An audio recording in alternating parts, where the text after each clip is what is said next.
the challenge, the opportunity to connect. The 1960s, a time of imagination and change, a time of anger and fear. The 1960s, a program called Challenge. Good evening, ladies and gentlemen. Looked at our connections, our divisions, through the lens of faith. Nearly 60 years later, during these challenging times, we'll take a new look at our divisions, our connections, in a new program called Challenge 2.0. Since the COVID-19 virus was first diagnosed in this country, there have been more than 2,000 acts of aggression targeting Asian Americans. In last week's challenge, we saw that some have been right here in Western Washington, including in the Seattle neighborhood of Ballard and in the International District. This week, we continue our examination of these hate crimes and what can be done to end them in Challenge 2.0, when one virus spawns another. So as we address this topic, our guests this week include Kathy Shea, a lifelong resident of Seattle, who is both a theater artist and also a City of Seattle employee. Kathy has focused much of her considerable energy and expertise on the problem of color systemic racism. Kathy, thank you so much for joining us today. Thank you so much for having me.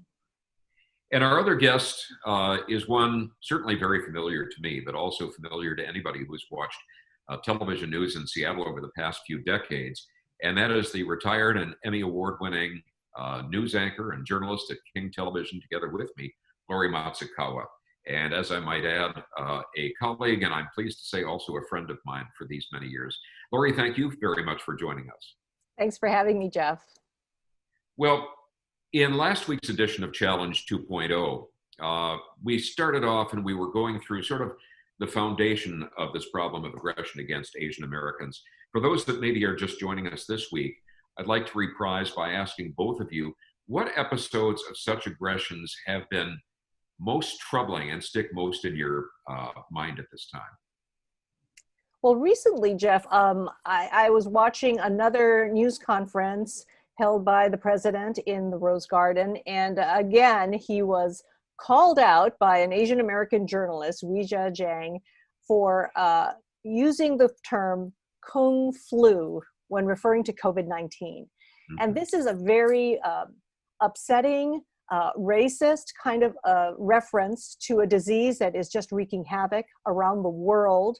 And to put it in this kind of a racial context is insensitive at least, and at worst, it is just thoughtless and inconsiderate. I mean, it's just horrible. Yeah, because when he uses terms like Chinese virus or Kung flu, it just makes people feel like they can use people, Asian Americans, as scapegoats for the economic loss they're experiencing, the hardships that they're experiencing during this time period, or especially, even people who are losing friends and family to COVID-19.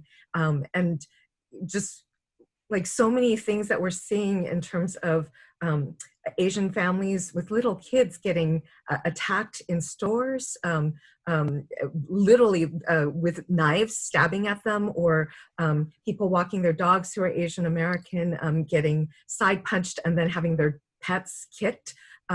Having people spit upon, coughed upon, a lot of us, even personally, me getting called really derogatory names very loudly in a public theater because I happen to clear my throat, yet when other people who are not Asian American are coughing, no one even pays attention or notices them. And so the reality is there's definitely been a heightened incidence of hate crimes due to race and due to the permission that the occupant in the White House is basically spurring people to do. Kathy, you mentioned your experience. Lori, have you had personal experience with some of these acts, aggressions or microaggressions over past years? In the past, I have. Every December 7th anniversary, I get calls and emails from people calling me racial slurs and blaming the attack on Pearl Harbor on me and your people. And, you can't explain to these people that, hey, I'm an American. What are you talking about? Your people. Mm-hmm. So in the past, there has been that kind of thing. There have been microaggressions. We use that word a lot. It's like little things that people say, you're being too sensitive. But I'm not being too sensitive. I'm being harassed and discriminated against when someone refuses to serve me in a store or a restaurant, when someone tosses my change across the counter and just kind of dismisses me. I'm being discriminated against or harassed when people call me names or ask me, oh, why is your English so good? Where are you from? You know, that kind of thing is just, you know, something that we have to face every day, but we shouldn't have to. Researchers have been documenting both the pattern and the number of aggressions, microaggressions. Could you tell us a little bit more about that research and what they've found so far? I think you're referring to a study out of San Francisco State University that's being led by Dr.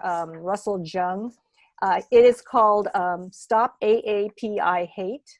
And it is trying to collect data, actual reports of the kinds of harassment and intimidation and, you know, aggression that's going on against Asian Americans, because he feels like data is what you need to support legislative action or some sort of response from government.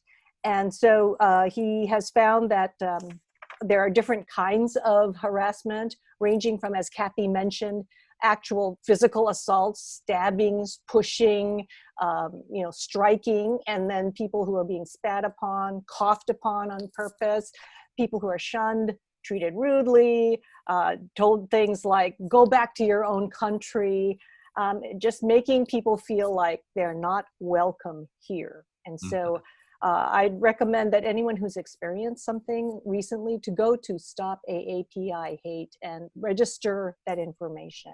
Kathy. And there's also, in addition to that, you know, vandalism of property of Asian American businesses, and actually people like not patronizing the businesses anymore, or even medical workers or bank tellers who are Asian American, where customers will come up and refuse to be served by them and demand somebody else serve them because they don't want to be served by the virus carrier. It's really been awful for a lot of our population. And also the reality is there's a term called secondary trauma, in which you don't actually have to, as a person of color especially, or as women, you don't actually have to experience the trauma yourself directly, but just seeing it in the news every day that it's happening to people who look like you. And this is the same thing that people in the Black Lives Matter movement are talking about, seeing those awful images of what is happening to people who look like you results in personal trauma to yourself, because you realize that could have been you if you had been in that same place at that time. And what's intimidating is that if you do report or complain or talk back or defend yourself, like in the grocery store, if someone insults you there, you're being told, you're belittled. Your experience is, you know, minimized. Oh, you're being too sensitive. He didn't mean anything. Well, how do you know? You are not the victim of this racial attack. So people who say that are not helpful. In fact, they're, like you said, re-traumatizing the person, because they're going to have to question themselves. Am I being too sensitive? No, people who are attacked are not being too sensitive. In fact, it's gotten so bad, Lori, what you just brought up, I've actually started using the term called racialized gaslighting. It's because when people make you start doubting yourself, like, am I being too sensitive? Or am I, you know, where we are questioning ourselves sometimes because so many people will not believe that the experience that we're going through is traumatizing, that it becomes a form of gaslighting from society as a whole. Mm-hmm. I wonder, you talk to Black mothers and fathers, and they often talk about having to have what they call the talk, particularly with their sons, but with their children, relating to the safety and the stereotyping that goes on when they go out in public and their fear for them. I'm wondering, are Asian American families now beginning to have a version of the talk with their children? Well, our son is half Japanese, half Caucasian. So he has an edge, if you will, because he doesn't look really Asian. He, you know, people look at him, they think like, oh, you look like Keanu Reeves, you know, so that's, I guess, a positive. But we did have to tell him to be very polite to law enforcement because, you know, there are stereotypes about Asian drivers, right? And he probably would be stopped being Asian looking. And so you know, you had to give him the talk about, you know, being polite, but certainly not to the extent that Black parents have to give the talk to their children, especially Black sons. Yeah. What do you hear from friends or relatives that are Asian American? Do you hear that they are having to maybe start conversations that they wouldn't have had to have perhaps 2 years ago, 5 years ago? Well, what I know some of my friends who have little kids, they've had to, I'm going to get a little emotional about this. They've had to have conversations with their kids about why their kids are, this is before the stay-at-home orders went into effect, but we're talking about February, late January, because the occupant in the White House was already using very derogatory terms back then, where they've had to have conversations with their kids because their kids were getting picked on at the playground, where kids were shunning them, putting up X's, saying, "Get away from me, you virus carrier, you're a disease." And the kids not understand, I mean, we're talking 5, 6, 8-year-old kids, not understanding why all of a sudden people that they thought were their friends and classmates were turning against them and calling them these names. They didn't understand what was going on. And so some of my friends have had to try to explain why there was so much hate one day out of nowhere.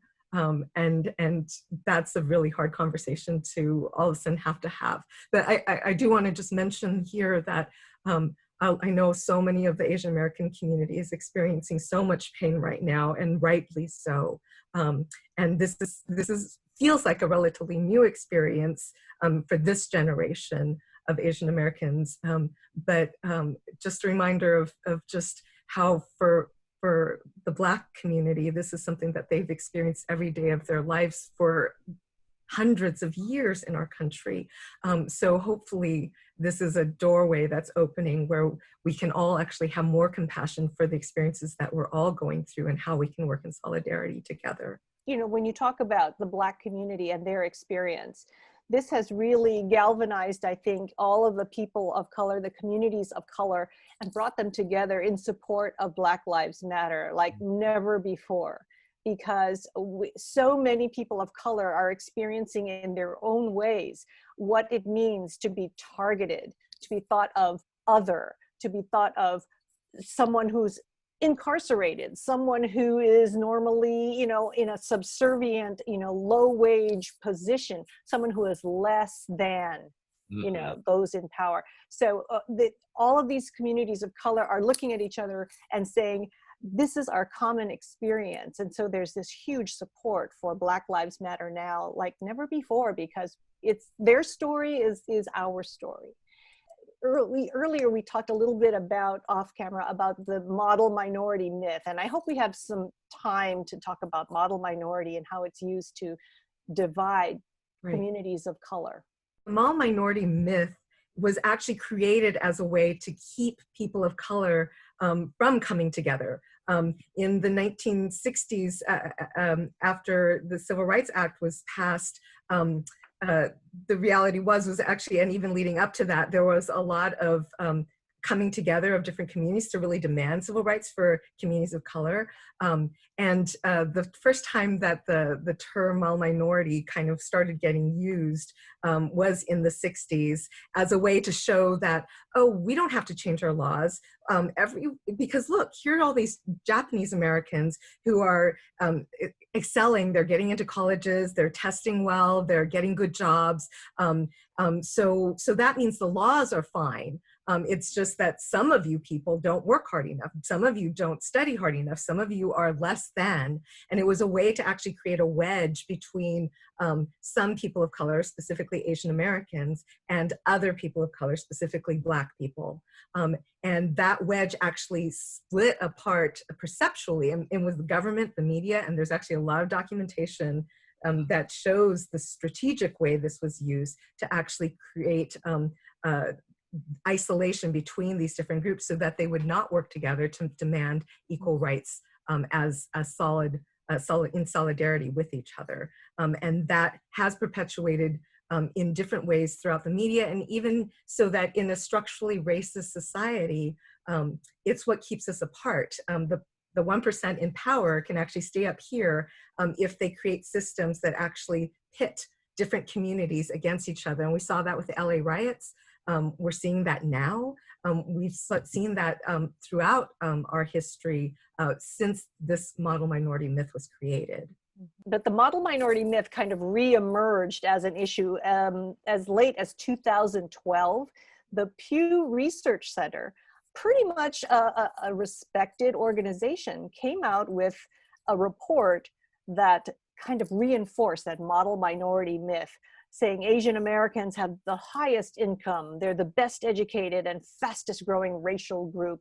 And it touted how the Asian Americans are fine just the way they are, just the way the laws are.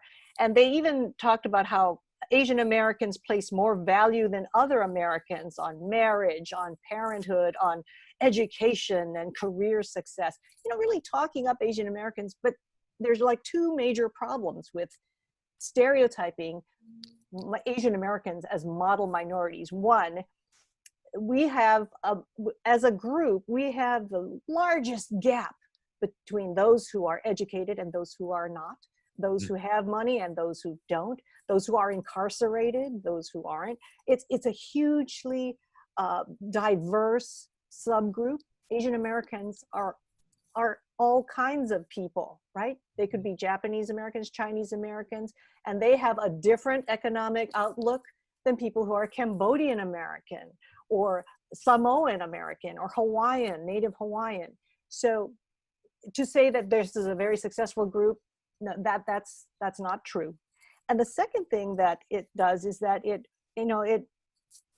makes people think that again, that they're better, they're somehow making it, and other communities of color are not, and they're not making it equally. It's just not happening. I think as a non-Asian American that's listening to some of the examples that you've both talked about, the question naturally arises, what can we do individually or collectively to help become allies, to help end this sort of aggression, be it overt aggression or microaggressions? What are the steps that, as friends ask you that question, what are the things that you tell them? Well, I always think a really good foundation for anything is really understanding the real history of what happened. So understand the history of racism in our country, how it came to the way it is. I mean, really in this country, if you study it, it's the marriage between capitalism and racism that became so intertwined that racism was actually developed and evolved to actually support the 1% holding on to their power and wealth. And it actually is not healthy for any of the rest of the 99%, including white people. But there are very strategic strategies that were done to pit actually white people against people of color, and then within communities of color against each other. So just understanding that history, it becomes much clearer of how important it is for all of us to work together in solidarity. So that's one first step. Education is very important. I think benefiting from documentaries and films that are coming out about the Black Lives Matter experience, as well as the Asian American experience, all of those kinds of educational opportunities, definitely take advantage of those. Read books, talk to people, but when you talk to people, listen rather than talk. That's why we have 2 ears and 1 mouth, right? We have to listen. I have kind of like the short list of what people can do to be good allies, aside from education, which is first. You should call out racism if you see it happening, either in your organization or just on the bus. You know, if you see someone who's being harassed, you become their, kind of like their compassionate witness, right? You say, hey buddy, you know, take it easy. Take that person aside and say, hey, here, I'll sit with you for a while, or that was really rude, let's have a cup of coffee, whatever. Call it out when you see it. organize, join groups to learn more, to take action together, and finally vote. I really think to change this systemic system, we have to vote on it. We have to vote for people who will really enact change and not keep things as they are, because they're not working. It's not working for our country. It's not working for our people. And I think it's important that it shouldn't just have to be people of color, whether it's Asian Americans calling it out or African Americans calling it out. It needs to be everyone calling it out. When you see something happening that is just not right, we actually need to support each other when we see that. There's a lot, right now is actually a wonderful time because there's so much online that's available for free.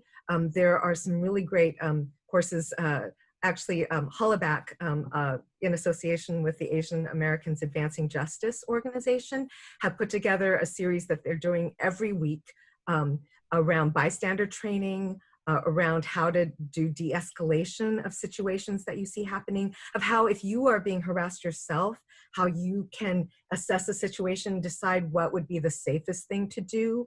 And so and those are all available for free online.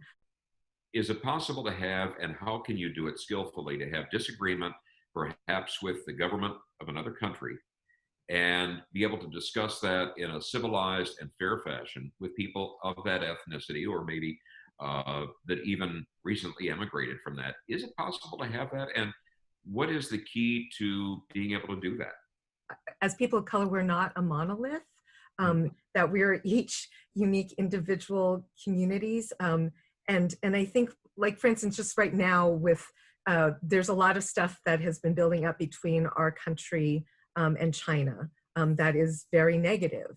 And it leads to a lot of people automatically associating any person that they see that looks Chinese as being representative of China. That shows that in this country, we still see race as a monolith, that all communities of color are one big thing, or all Asian people are one thing. And so the first thing we need to do in order to stop like associating that, I mean, we don't talk to people with German ancestry and blame them for everything the Nazis did in this country anymore. And yet we still do that with communities of color. And but it's because in this country, we tend to see white people as individuals. And so if you have an opinion about something and you happen to be white, I'm only going to see that as your opinion. I'm not going to think that every single white person necessarily thinks that. But a lot of people, when I say something, they'll think, oh my gosh, all Asian Americans must think that. Or when they look at me, they'll go, oh, you must believe what China believes. No, I was born and raised here in America. I'm much more likely to believe in what you believe here, asking me the question, than a country that I might have visited only a couple of times as a tourist and don't even know what their politics necessarily are. So it's the fact that people still see us and associate us with the country of our ancestors because they don't really see us as truly being individual, unique human beings yet. So somehow we have to break that thinking.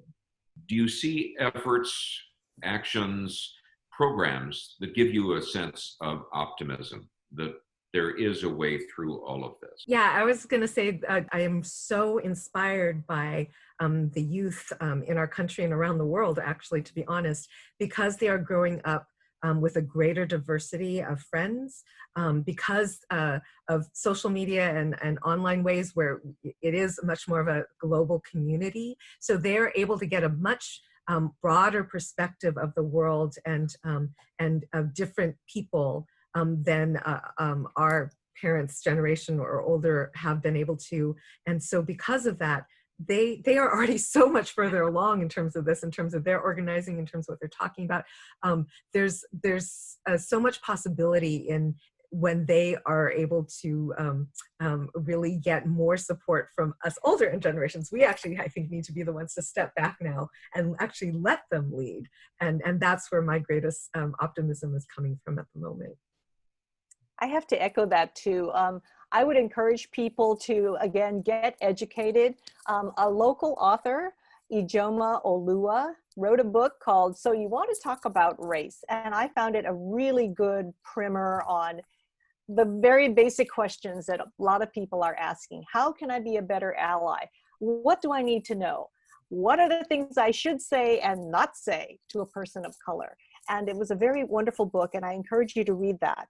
And also, you can't do it alone, so join any group that can, pursue unity, justice, and change. So it can be a church group, it could be a civic group, it could be a political group, it could be a neighborhood group, but you can't do it alone, but you'd be surprised what a bunch of people can do together. And what's really great is right now, again, because of everyone staying at home and all the online resources that are available, I've actually been participating over the last few months in a couple of national convenings between Black leaders with Asian Americans, and how we can work together in solidarity with each other. And so that is happening, where you can actually connect virtually with almost any organization across the country in really trying to make change together. Well, Kathy Shea and Lori Matsukawa, thank you so much for joining us and giving us your perspectives and your knowledge and your wisdom on this. For those of you watching and listening, we hope that this will start some important conversations in your household, in your neighborhood. Thank you very much, Kathy and Lori, for joining us. And thank you, all of you watching or listening, for joining us. And we hope you'll join us again next week in the next episode of Challenge 2.0.